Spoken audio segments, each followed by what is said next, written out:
नमस्कार, हार्दिक भाव में स्वागत मातुर एकेडमी को। आज आम आलोचना करबा डॉक्टर कृष्णचंद्र प्राणीग्राही मो समय ओडिशार परवर्ती आ शेष अध्याय। तो परवर्ती अध्याय से आलोचना करुछन्ति माने आजिर आलोचना रे आमे आलोचना करबा तांकर गवेषणा विषय रे, तांकर बाल्यकाल विषय रे आमे आलोचना करि सारलेनी, तांकर संघर्ष संपर्क रे आलोचना कले, तांकर सफलता संपर्क रे आलोचना कले। द्वितीय आलोचना रे आमे माने से जहाँ से समय समाज विषय वर्णना करुछन्ति, तत्कालीन संस्कृति संपर्क में वर्णना करुछन्ति, सेगुड़ी को आम आलोचना कले। एवं आजिर आलोचना रे चलन्तु आम आलोचना करिबा से किभଳି भाबरे जणे सुपरिचित ऐतिहासिक थिले। केवल ओडिशार नुह सर्वभारतीय स्तर जड़े सुपरिचित ऐतिहासिक तथा प्रत्नतत्वविद भाव से ख्याति अर्जन करथिले। आउ तांकर गवेषणा किभଳି भाबरे विख्यात होता से समस्त जिनिस आज आम आलोचना करिबा। तांकर गवेषणार अवदान गुड़ी को जदि आम आलोचना करिबा ताहाले प्रथमे आसीबा ASI कथा, माने भारतीय प्रत्नतत्व विभाग रे से जो कार्य करिसेंती, से जो गवेषणा करिसेंती, से प्राय 14 वर्ष धरी भारत सरकार प्रत्नतत्व विभाग रे स्कॉलर भाव में काम करछंती, असिस्टेंट सुपरिटेंडेंट भाव में काम करछंती, सुपरिटेंडेंट भाव में मध्य काम करछंती। तो ए समय से अहिछत्र बोली एक स्थान रे जहाँ तार प्राचीन ना तार आधुनिक ना कौटे अच्छी कौन मुझे आपन को डिटेल वर्णना करी से समय मध्य कहबी। नालंदा, राजगिरी, नंदनगढ़, सारनाथ ए समस्त जगार से खनन करछंती और गवेषणा कार्य मध्य जोग दैछंती। भारतीय मृत्पत्र जहाँ माने इंडियन पोटेरी कथा जितेबाला आसूची ताहा थिला तांको गवेषणार सर्वश्रेष्ठ और मौलिक कथा।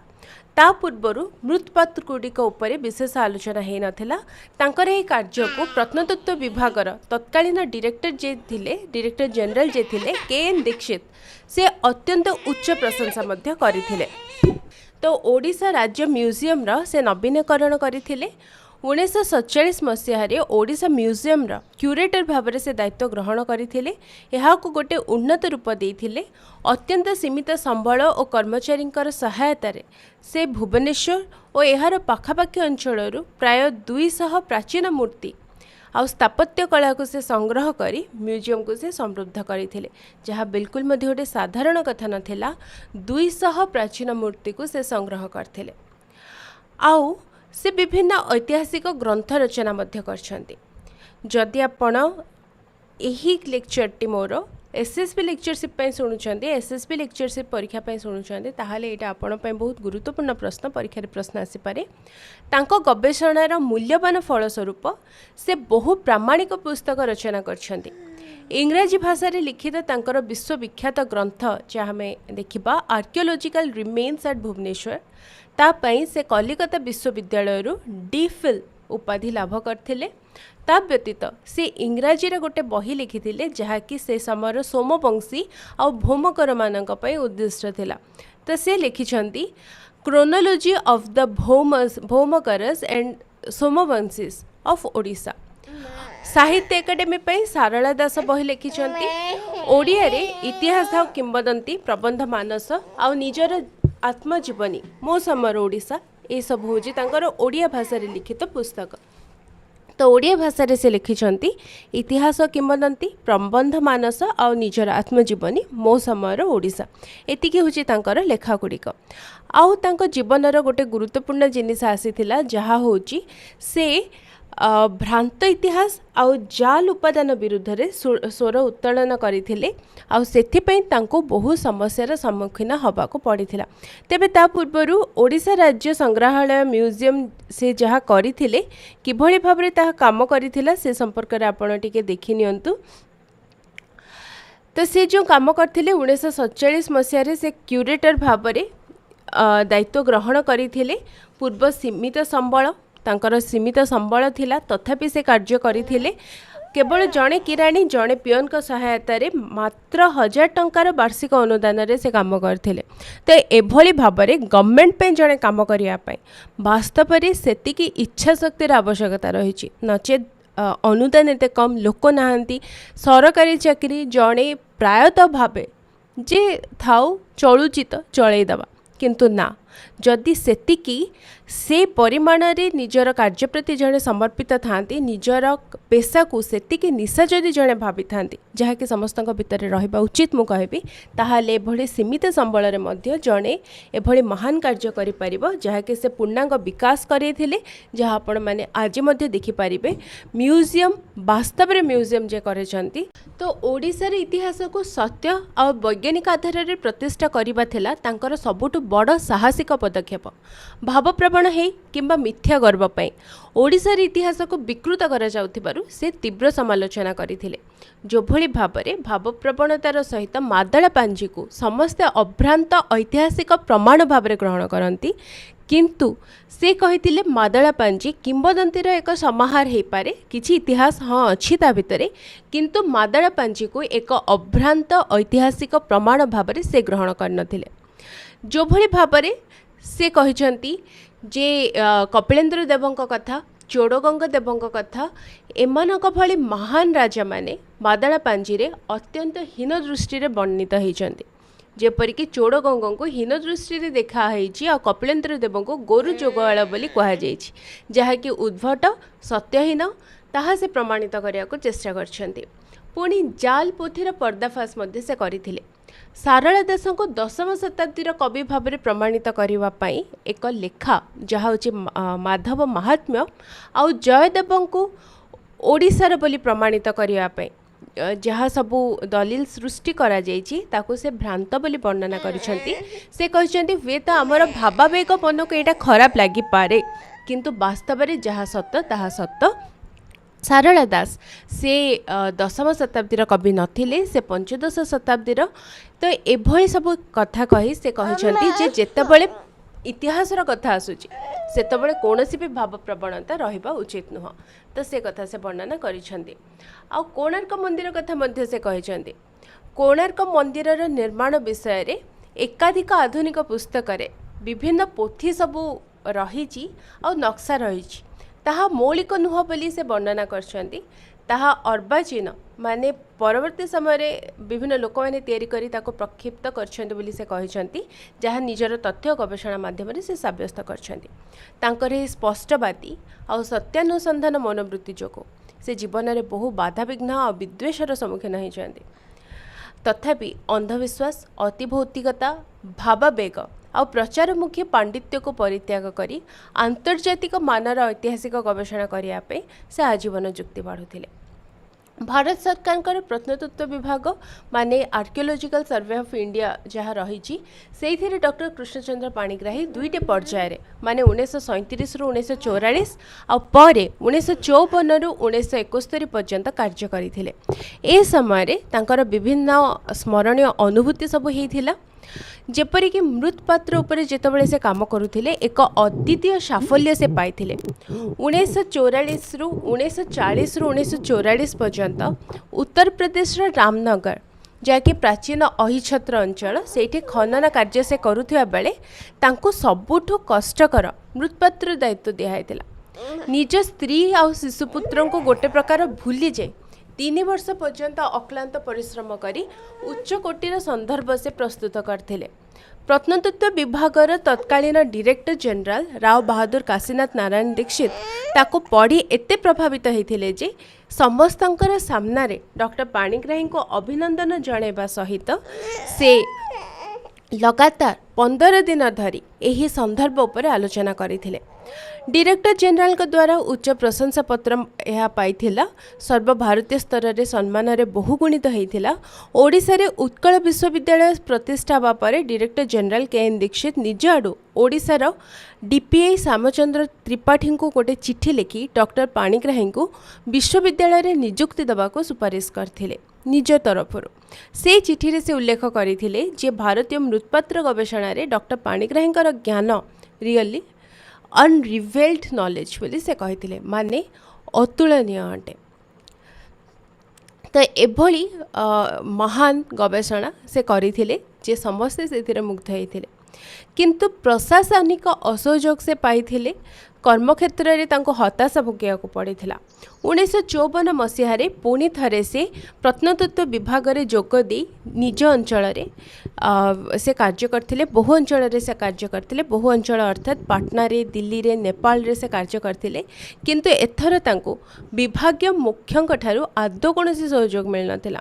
निज अधीनस्थ कर्मचारी मानक अबाध्यता से दंड देले। तत्कालीन डायरेक्टर जनरल ताको माफ कर दौले। ता फल ऑफिस रो श्रृंखला संपूर्ण नष्ट हो जाइथिला। आउ कर्मचारी मानकर मध्य दुर्नीति सहित आपस बुझामणा न करिबारु से समस्तकर अप्रिय भाजन मध्य हो जाइथिले। तो एभली प्रशासनिक अव्यवस्था, अन्याय और दुर्नीतिग्रस्त परिवेश रे कार्य करिबा तांका पक्षरे असंभव हो पड़िला। तेणु से 1961 रे निज आडू भारत सरकार एही उच्च पदवी से इस्तीफा देदेले। तो गवेषणा रे से करथिले कोन से संपर्क रे टिके देखिबा। तो एक अवहेलित क्षेत्रर अनुध्यान से कले। तो यह पूर्वर भारत में प्राचीन मृत्पात्र उपरे विशेष गवेषणा हो नथिला। बहु पूर्वतन प्रत्नतात्विक माने एकथा मानुथिले जे यह पूर्वर कौनसी सुफल मिली नहीं, तेणु मिलिब भी नहीं। भारत में मृत्पात्र गवेषणा होई नथिबारु विख्यात ब्रिटिश प्रत्नतत्वविद जे सर लियोनार्ड से भारतर प्रत्नतत्व विभागर तीव्र समालोचना मध्य करथिले। एभली संदेहजनक स्थिति रे डॉक्टर पाणिग्राही ए क्षेत्र रे निजर दक्षता देखेले, जहाँकि बिल्कुल साधारण कथा नुह। तेबे जेतेबेले लेखकंकर गवेषणा कार्य कथा आम आलोचना करूछंती, गवेषणा रे जहाँकर अवदान थिला से होचंती मयूरभंजर तत्कालीन राजा प्रताप चंद्र भंजदेव। से जड़े विद्यानुरागी व्यक्ति थिले। भारतर प्राचीन कला संस्कृति प्रति तांको गभीर अनुराग थिला। ओडिशार इतिहास गवेषणा प्रत्नतात्विक विकास रे से बहुमूल्य साहाय्य करथिले। जेमिति कि डॉक्टर कृष्णचंद्र पाणिग्राहींकर गोटे प्रबंध पढ़ी तांको प्रतिभा को चिन्हिबा परे महाराज तांको कलिकता विश्वविद्यालय रे प्राचीन भारतीय इतिहास और संस्कृति रे एमए पढ़िया पे मासिक 50 टंकार स्वतंत्र वृत्ति प्रदान करथिले। बर्तमान आमे केवल महाराजा कथा आलोचना करछंती, तेणु आउ थरे मु पछरु आलोचना कली माने तांको एमए पढ़िया कथा। तो एमए पढ़िबा पई मासिक जो 50 टंकार एक स्वतंत्र वृत्ति से प्रदान करथिले, से समय यह निश्चित भाव में एक बड़ कथा थिला। एमए पास करिया परे से तांको प्रत्नतत्वविद रमाप्रसाद चंद्रंकर सहकारी रूपे नियुक्ति भी देइथिले एवं परे भारत सरकार प्रत्नतत्व विभाग रे गवेषणा तथा तालीम पे मासिक 75 टंका आउ परे 100 टंकार स्वतंत्र भत्ता मध्य से जोगे देइथिले, जहाँकि निश्चित भाव में डॉक्टर कृष्णचंद्र पाणिग्राही जहाँ पाखरे पढ़िया पैसा नथिला, जी रोषे करी पढ़ेबा को आरंभ करथिले, तांको पई यह निहाती भाव में बहुत बड़ कथा थिला। ऐतिहासिक नथिपत्र संग्रह पई मध्य महाराजा अत्यंत सहयोग करछंती। महाराजांकर आनुकूल्य रे मयूरभंज स्टेट व्यय रे स्वर्गत परमानंद से भारतर विभिन्न रेकर्ड ऑफिस रु और लंडन इंडिया ऑफिस रु ब्रिटिश राजत्व समय रे मयूरभंज तथा ओडिशा रे इतिहास संबंध में अनेक मूल्यवान नथिपत्र से संग्रह करथिले। पुणी प्राचीन मंदिर पुनर्निर्माण और संरक्षण पई मध्य से अनेक गुरुदायित्व करछंती। जेमिति ऐतिहासिक स्थान खिचिंग रे खनन परे भग्न मंदिर गुड़िकर पुनर्निर्माण पई महाराजा परिकल्पना करथिले। ए कार्य पई शैलेन्द्रनाथ बसु से नियुक्ति देइथिले एवं से जड़े प्रसिद्ध ऐतिहासिक परमानंद को मध्य नियुक्ति देइथिले, जा फल खिचिंगर प्रत्नतात्विक संपद नूतन रूप पाइथिला और प्रत्नतात्विक पुनरुद्धार यह हूँ गोटे श्रेष्ठ निदर्शन। उत्कल यूनिवर्सिटी पर मध्य तांकर अवदान रही। ओडिशा रे इतिहास तथा शिक्षा संस्कृतिर व्यापक प्रसार निमंते से समय उत्कल विश्वविद्यालय को 8 लाख टंकार आर्थिक अनुदान से देवा सहित मयूरभंज स्टेट प्रेस को मध्य से दान करथिले। महाराजा गवेषक मानक उत्साहित करथिले। डॉक्टर पाणिग्राही को मृत्पात्र उपर होइथिबा मौलिक गवेषणा विषय रे भारतीय प्रत्नतत्व विभाग उच्च प्रशंसापत्र पाइबा पर से बहुत आनंदित होइथिले। गवेषणार यथार्थ सम्मान रूपक से डॉक्टर पाणिग्राही को से पाटणडा शासन रे 157 माणर गोटे शासन भाग माने जमी गोटे पुरस्कार भाव से प्रदान करथिले। तो से इतिहासर विकृतीकरण विरुद्ध से संग्राम करछंती। तेणु तांको उपरे बहुत लोग से समय विरक्ति प्रकाश करछंती। से भाव प्रवणता को त्याग करी ओडिशार इतिहास जहाँ ବାସ୍ତବତା ତାକୁ ସେ ଗୁରୁତ୍ୱ ଦେଇଛନ୍ତି। ତେଣୁ ମାଦଳା ପାଞ୍ଜିରେ ଯେଉଁ ମିଥ୍ୟା ଅଛି ମାନେ ଏହା ଅଭ୍ରାନ୍ତ ଇତିହାସ ବୋଲି ସେ ତାକୁ ପ୍ରମାଣିତ କରିଛନ୍ତି ଯେ ପ୍ରକୃତରେ ଏହା ସମ୍ପୂର୍ଣ୍ଣ ରୂପରେ ଅଭ୍ରାନ୍ତ ନୁହଁ, ଏଥିରେ କିମ୍ବଦନ୍ତୀ ଅଛି ବୋଲି ସେ କହିଛନ୍ତି। ଯେପରିକି ଚୋଡ଼ଗଙ୍ଗା ଓ କପିଳେନ୍ଦ୍ର ଦେବଙ୍କ ବିଷୟରେ ଥିବା ଯେଉଁ ଗପଗୁଡ଼ିକ କପୋଳକଳ୍ପିତ ଆଉ ଉଦ୍ଭଟ ବୋଲି ସେ କହିଛନ୍ତି। କୋଣାର୍କ ମନ୍ଦିର ନିର୍ମାଣ ନେଇ ବୟା ଚକଡ଼ା ପୋଥିରେ ଯାହା ରହିଛି ତାହା ନକଲି ବୋଲି ସେ ପ୍ରମାଣିତ କଲେ। କଳବର୍ଗେଶ୍ୱର ଉପାଧି ଆଉ ସିସାର ବ୍ୟବହାର ଏଇଟା ଐତିହାସିକ ଭାବରେ ଅସମ୍ଭବ ସେ କଥା ସେ ପ୍ରମାଣିତ କରିଛନ୍ତି। ସାରଳା ଦାସ ଆଉ ଜୟଦେବଙ୍କର ଜନ୍ମସ୍ଥାନ ସମୟକୁ ନେଇ ଯାହା ସବୁ କଥା ଓଡ଼ିଶାରେ ରହିଥିଲା ବା ବିଭିନ୍ନ ବହିରେ ରହିଥିଲା ତାକୁ ମିଥ୍ୟା ବୋଲି ସେ ପ୍ରମାଣିତ କରିଛନ୍ତି। ତାଙ୍କ ବିରୁଦ୍ଧରେ ସବୁଠୁ ବଡ଼ କୁତ୍ସାରଟନା ଯାହା ହେଇଥିଲା, ଯାହାକି ତାଙ୍କୁ ବାସ୍ତବରେ ଭିତରୁ ଭାଙ୍ଗି ଦେଇଥିଲା, ତାହା ହେଉଛି ତାଙ୍କୁ ଓଡ଼ିଶା ବିରୋଧୀ ବୋଲି କୁହାଗଲା। ସେ ଗୋଟେ ବହି ଲେଖିଥିଲେ, ବାସ୍ତବ ଘଟଣା କ'ଣ ଶୁଣନ୍ତୁ। ସେ ଗୋଟେ ବହି ଲେଖିଥିଲେ ଯାହାକି ଓଡ଼ିଶା ଓ ଛତିଶଗଡ଼ର ଗଡ଼ଜାତ ରାଜ୍ୟଗୁଡ଼ିକର ରାଜନୈତିକ ସ୍ଥିତିକୁ ନେଇ ଲେଖା ହେଇଥିଲା। ଏହି ପୁସ୍ତକକୁ ନେଇ ଓଡ଼ିଶାର ତତ୍କାଳୀନ ରାଜନୈତିକ ନେତାମାନେ ଅସନ୍ତୁଷ୍ଟ ହେବା ବିଭିନ୍ନ କାରଣରୁ ସେ ସମୟରେ ସମ୍ଭବ ହୋଇଥିଲା। କାହିଁକି ନା ଇଷ୍ଟର୍ଣ୍ଣ ଷ୍ଟେଟ୍ ୟୁନିୟନର ଗଠନର ପ୍ରୟାସ ହେଲା। ସ୍ୱାଧୀନତା ପ୍ରାପ୍ତି ପୂର୍ବରୁ ଓଡ଼ିଶାର ଗଡ଼ଜାତ ରାଜ୍ୟ ସେଗୁଡ଼ିକୁ ମିଶାଇ ଇଷ୍ଟର୍ଣ୍ଣ ଷ୍ଟେଟ୍ ୟୁନିୟନ ନାମକ ଏକ ସ୍ୱତନ୍ତ୍ର ରାଜ୍ୟ ଗଠନ କରିବାର ଏକ ଯୋଜନା ବା ପ୍ରୟାସ କରାଯାଇଥିଲା। ଓଡ଼ିଶାର ନେତାମାନେ ଗଡ଼ଜାତ ଗୁଡ଼ିକ ଓଡ଼ିଶା ସହିତ ମିଶ୍ରଣ ହେଉ ବୋଲି ସେମାନେ ଚାହୁଁଥିଲେ, ଯାହାକି ବାସ୍ତବରେ ହେବା ଉଚିତ ବି ଥିଲା। ତେଣୁ ସେମାନେ ଏହି ଯୋଜନାର ବିରୋଧୀ ଥିଲେ। ଯୋଜନାର କର୍ଣ୍ଣଧାରଙ୍କ ନିର୍ଦ୍ଦେଶରେ ପୁସ୍ତକ ରଚନା ହେଲା। ତ ଯେଉଁମାନେ ବିଚ୍ଛିନ୍ନତାବାଦୀ ଯୋଜନାର କର୍ଣ୍ଣଧାର ପ୍ରଧାନ ପୁରୋଧା ଥିଲେ, ଯେପରିକି ମୟୂରଭଞ୍ଜର ତତ୍କାଳୀନ ଦେୱାନ କେସି ନିୟୋଗୀ, ସେ ପ୍ରକୃତରେ କଥା ହେଉ ବୋଲି ଚାହୁଁଥିଲେ। ତାଙ୍କ ଆଦେଶରେ ଆଉ ପ୍ରରୋଚନାରେ ଡକ୍ଟର ପାଣିଗ୍ରାହୀ ଏହି ବହିଟି ସେ ରଚନା କଲେ। ତ ତାଙ୍କର କାମ ଥିଲା କେବଳ ଗବେଷଣା କରିବା, ତାଙ୍କର କାମ ବିଲକୁଲ ମଧ୍ୟ ନଥିଲା ସେ ଗଡ଼ଜାତ ଏସବୁ ଭିତରେ ପଶିବା। କିନ୍ତୁ ଏହା ପୂର୍ବରୁ ଲଣ୍ଡନର ଇଣ୍ଡିଆ ଅଫିସ୍ ଆଉ ବିଭିନ୍ନ ରେକର୍ଡ ରୁମ୍ରୁ ମୟୂରଭଞ୍ଜ ଓଡ଼ିଶାର ଇତିହାସ ସମ୍ପର୍କିତ ଯେଉଁ ବ୍ରିଟିଶ ନଥିପତ୍ର ଅଣାହେଇଥିଲା, ଶ୍ରୀ ନିୟୋଗୀ ତା'ର ଗୋଟେ କପି ଡକ୍ଟର ପାଣିଗ୍ରାହୀଙ୍କୁ ଦେଇ ସେ ଆଧାରରେ ପୁସ୍ତକ ଲେଖିବାକୁ କହିଲେ। ତ ଯଦିଓ ଡକ୍ଟର ପାଣିଗ୍ରାହୀ ବ୍ରିଟିଶ ନଥିପତ୍ରରୁ ଯାହା ପାଇଥିଲେ କେବଳ ତାହା ପ୍ରକାଶ କରିଥିଲେ, ସେଥିରେ ସେ କୌଣସି ମନଗଢ଼ା କଥା ଲେଖିନଥିଲେ ବା ନିଜର କୌଣସି ମତ ସେ ଲେଖିନଥିଲେ। କିନ୍ତୁ ସେହି ପୁସ୍ତକ ପାଇବା ପରେ ଓଡ଼ିଶାର ନେତାମାନେ ତାଙ୍କୁ ଘୋର ସନ୍ଦେହ ଦୃଷ୍ଟିରେ ଦେଖିଲେ ଏବଂ ତାଙ୍କୁ ଓଡ଼ିଶା ବିରୋଧୀ ବୋଲି ତାଙ୍କୁ ବିବେଚନା କଲେ। ତେଣୁ ତାଙ୍କୁ ଓଡ଼ିଶା ବିରୋଧୀ ବୋଲି କୁହାଗଲା। ଏହି ପୁସ୍ତକ ପରେ ରାଜନୈତିକ ନେତାମାନେ ତାଙ୍କୁ ଏଭଳି ଭାବରେ ଅଛୁଆଁ ମନେ କଲେ ଯେ ତାଙ୍କ ହାତରୁ ଅନ୍ୟ କୌଣସି ପ୍ରବନ୍ଧ ପୁସ୍ତକ ସେମାନେ ଗ୍ରହଣ କଲେନି। ସବୁଠୁ ଆଶ୍ଚର୍ଯ୍ୟର କଥା ହେଲା, ସବୁଠୁ ତାଙ୍କ ପାଇଁ କଷ୍ଟର କଥା ହେଲା, ଯେଉଁ ତୁଙ୍ଗ ବ୍ୟକ୍ତିମାନେ ଏହି ପୁସ୍ତକ ପ୍ରଣୟନ ସହିତ ଜଡ଼ିତ ଥିଲେ ସେମାନେ ସ୍ୱାଧୀନତା ପରେ ସେମାନେ ଉଚ୍ଚ କର୍ମଚାରୀ ରୂପରେ, ଉଚ୍ଚ ରାଜ କର୍ମଚାରୀ ରୂପରେ ସେମାନେ ଅବସ୍ଥାପିତ ହେଲେ। କିନ୍ତୁ କେବଳ ଷ୍ଟେନୋଗ୍ରାଫର ଭଳି କାମ କରିଥିବା ଡକ୍ଟର ପାଣିଗ୍ରାହୀ ଅବହେଳା ଓ ଶାସ୍ତିର ଶିକାର ହେବାକୁ ପଡ଼ିଥିଲା। ଏପରିକି ମୟୂରଭଞ୍ଜ ମହାରାଜାଙ୍କ ଠାରୁ ସେ ଯେଉଁ ଆଜୀବନ ପେନ୍ସନ୍ ପାଉଥିଲେ ତାକୁ ମଧ୍ୟ ବନ୍ଦ କରି ଦିଆଯାଇଥିଲା। ତ ଏଭଳି ଭାବରେ ତାଙ୍କର କିଛି ସ୍ଥିତି ହେଲା ଯାହାକି ତାଙ୍କୁ ବହୁତ ଦୁଃଖ ଦେଇଥିଲା। ଆଉ ସେ କଥା ସେ ଏହି ଆତ୍ମଜୀବନୀରେ ସେ ପ୍ରକାଶ କରିଛନ୍ତି। ମନ କଥା ଆଉ କେଉଁଠି ବା କହିଥାନ୍ତେ। ତେଣୁ ଏହି ଆତ୍ମଜୀବନୀରେ ନିଜ ପାଠକମାନଙ୍କ ପାଇଁ ସେ ନିଜର ଏହି ଦୁଃଖକୁ ପ୍ରକାଶ କରିଛନ୍ତି ଯେ ବାସ୍ତବରେ ସେ ଷ୍ଟେନୋଗ୍ରାଫର କାମ କରିଥିଲେ, କିନ୍ତୁ ସେଥିପାଇଁ ତାଙ୍କୁ ଏତେ ଦଣ୍ଡ ମିଳିଲା। ତାଙ୍କର କାମ ଥିଲା କେବଳ ଇତିହାସକୁ ଯାହା ସେ ପଢ଼ିଛନ୍ତି, ଯାହା ସେ ଗବେଷଣା କରିଛନ୍ତି ତାକୁ ଦେଖାଇବା। ତେବେ ସେ ଯାହା ହେଉ, ଏଭଳି ଭାବରେ ତାଙ୍କର ଜୀବନ ଯଦି ହାରାହାରି ଭାବରେ ଦେଖିବା, ଦୁଃଖ କଷ୍ଟର ଜୀବନ ନିଶ୍ଚିତ ଭାବରେ, ସଂଘର୍ଷର ଜୀବନ ନିଶ୍ଚିତ ଭାବରେ, ତଥାପି ତାଙ୍କର ଯାହା ସବୁଠୁ ବଡ଼ ସମ୍ପତ୍ତି ତାହା ହେଉଛି ତାଙ୍କର ଇତିହାସ, ତାଙ୍କର ଗବେଷଣା, ତାଙ୍କର ଲେଖା ବହିଗୁଡ଼ିକ ଆଉ ତାଙ୍କର ନିଜର ପେଶାକୁ ନିଜ ନିଶା ମନେ କରିବାର ସେ ମନୋବୃତ୍ତି, ଯାହାକି ସମସ୍ତଙ୍କୁ ନିଶ୍ଚିତ ଭାବରେ ପ୍ରେରଣା ଯୋଗାଇବ।